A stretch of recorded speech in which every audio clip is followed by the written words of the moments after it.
kutengeneza kemikali ya Pan African Chemicals mjini Webuye katika kaunti ya Bungoma ilishika moto, huku chanzo cha moto huo ikibaki kuwa kitendawili kama anavyoarifu mwenzangu Mike Kagongo.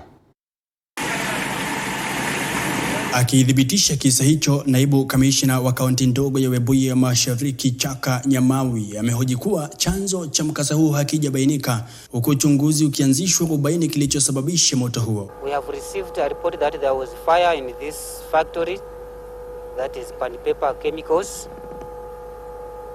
Then we have mobilized our security officers,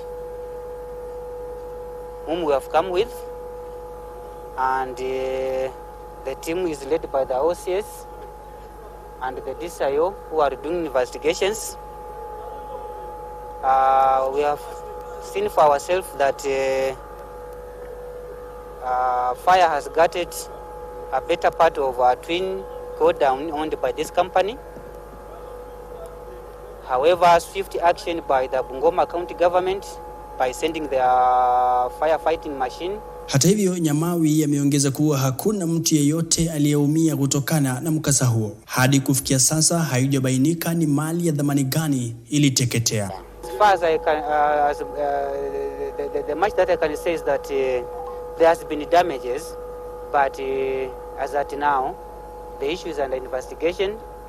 There has been no any casualty, and the extent of the damage cannot be established at now. However, there is no any casualty.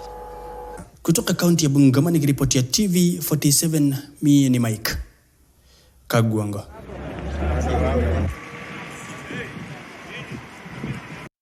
Safi.